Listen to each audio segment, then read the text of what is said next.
आमे समस्ते तो प्रति मासरे इलेक्ट्रिसिटी बिल देउ ठीक ना किंतु केबे भाबिछंती कि एही छोटो छोटो बिल गुड़ाक आगामी 25 वर्षरे केते बड़ गोटे आर्थिक बोझ होई पारे। तेबे आज आमे सेई लुचि रहिथिबा खर्चर हिसाब करिबा सौर शक्ति आउ ग्रिड पावर भितरे।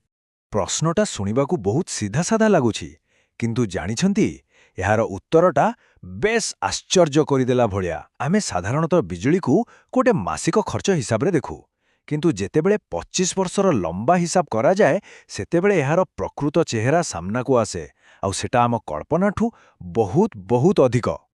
अच्छा तेबे चालंतु हिसाब भितरकू जिबा। प्रथमे देखिबा ग्रिड पावर से 25 वर्षर बिल पछरे प्रकृतरे लुचिछि कौन। देखंतु ग्रिड पावर रो गोटे सबुठु बड़ समस्या हैला एहार सीधा सड़क नियम। एहार दाम केबे भी तळकू खसेनी खाली ऊपर को ही जाए। तेबे प्रश्न उठुची एही दाम सब बढ़े कहीं। आसंतु सेही कारणगुड़िक उपरे नजर पकेबा जहाँ आम नियंत्रणर संपूर्ण बाहरे। आमर बिजुली बिल केबे भी स्थिर रुहेनी। देखिबे किछि वर्ष गला परे टारिफ बढ़िजिवो, फिक्स चार्ज भी बढ़िजिवो आउ ता सांगकू फुएल एडजस्टमेंट भली नुआ नुआ खर्चा आसी जोड़ी हेजिवो। एसबु हेउछि ग्रिड सिस्टमर गोटे अंश आउ सबुठु बड़ कथा हैला एहा उपरे आमर कोनोसी नियंत्रण नाही। तेबे चालंतु गोटे सरल हिसाब करिबा।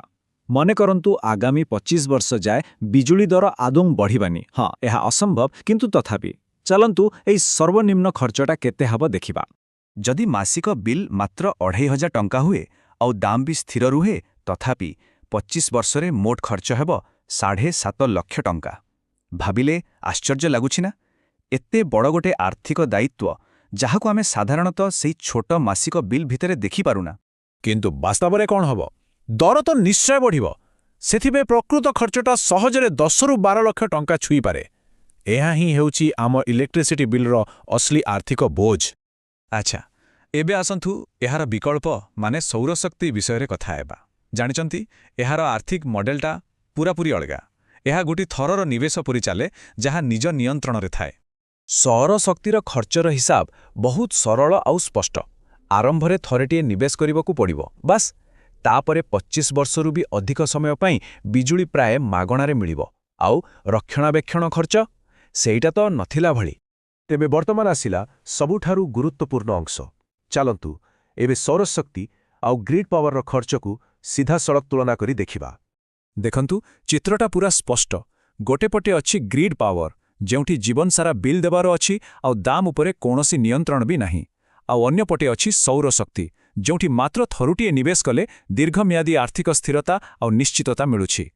किंतु कथाटा कौन खाली टंका बंचेबारे सीमित ना आदौ नुहे। एबे आमे सौर शक्ति बाछिबार सेई लाभ विषय रे जानिबा जहा टंकाठु भी बेसी मूल्यवान। एई निवेशर प्रकृत लाभ टंकारे नुहे मानसिक शांति रे मपा जाए। भविष्यतरे बिजुली दर केते बढ़िबो से भय आउ रहिबानी। शक्ति खर्च को नहीं जो चिंता थाए सेटा सबुदिन पई दूर होई जाए। एबे किंतु गोटे बहुत बड़ प्रश्न उठुची सब्सिडीर समयसीमा शेष हैला परे सौर शक्तिर भविष्यत कौन हब। सेतबेले सोलार लगाइबा पई बहुत डेरी होई जीवनी तो। एहार उत्तर पई आमको परवर्ती आलोचना को अपेक्षा करिबाकू पड़िबो।